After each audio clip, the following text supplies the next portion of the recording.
What's up, everybody? Welcome back to another movie review. Today we are talking about 2023's Anyone But You. And I really like this movie. I mean, I'm a Sydney Sweeney fan. I'm a Glen Powell fan. I'm a huge rom-com guy, you know, so I'm a sucker for a love story. So anything love story, I'm in. You know what I mean? So, like, literally any movie ever, if there's a solid love story in it, I'm like, I buy it. I'm like, oh god, I'm here for them. But I do find the humor of this movie pretty funny. Him thinking he's got a snake or a spider in his pants after he does have a spider in his pants, so he strips naked, and so she has to give him her shorts, and she's just kind of like, yeah, well, I don't, nope, what are you guys talking about over here? And he's like, just gotta embarrass himself the rest of the week.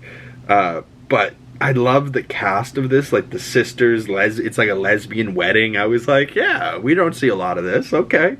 Alexandra Shipp, I believe her name is. She's super hot, so I'm totally into her. But at the same time, like, she's marrying this sister, and like they're friends with Glenn, and the sisters with Sydney, and it's like very entwined. But then also the side quest characters like Gata and the Aussie dude and Claudia, like, it's just funny, the like weird love triangles in this, but then also the friends, the weird Aussie dude that's just super jacked, Chris Hemsworth type, you know, and they're like messing around with koalas. Like, he's like, no, we're not gonna fuck with it, don't take pictures, we're just here to experience it, you know. Like, but then the parents were funny, like the parents of one side of the family versus the other side of the family, but all the actors were studs.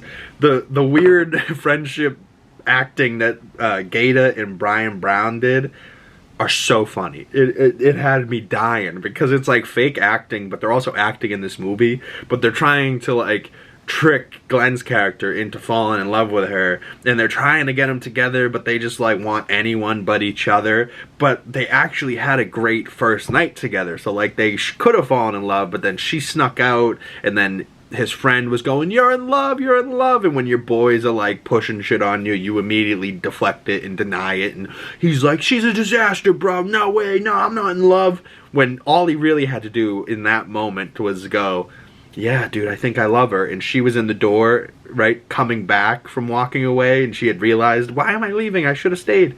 You know, and but she was nervous, and he was nervous, so they like both broke each other's hearts in a way, and they both are bitter because of this. But then months later come back and they hate each other, but then they slowly fall in love again. And when you're in Australia and you're on a boat, why don't you Titanic? And of course they Titanic each other, and then everyone's not watching, and then she falls into the water, and he's a bad swimmer but dives in after her anyways.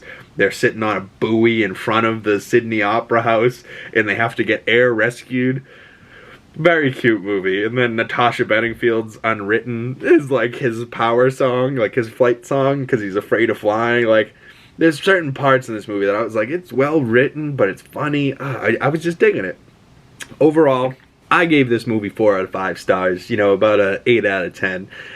Solid rom-com, solid movie. Sydney Sweeney's hot as hell, so of course the one sex scene is super hot, but I ironically wasn't even here for just that. I was here for the rom-com parts mostly, you know. The comedy parts really had me going, but then the love scene parts too, where I was like, come on, fall back in love, you guys are good together. Then, to be perfectly honest, the two of them in real life, if they got together in real life, which they're not, but if they did, I would, like, it's picture perfect, you know what I mean? It's like Ken and Barbie getting married, but just a different Ken and Barbie. But that's it for me. That's a review for Anyone But You. I did rent this the other day on Amazon Prime, but I think it is coming somewhere the 26th of April. If you want to wait, go ahead and wait. But I definitely rented it, and definitely worth my time. So if you want to rent it yourself, go ahead and check it out. But like this video, comment below, subscribe if you're new, hit that bell if you don't want to miss any future movie reviews. We just talked about X-Men 97 yesterday, and some other stuff coming, and another Comically Boston coming out Monday. So stay tuned, y'all, and I will see you beautiful people in the next video. Peace!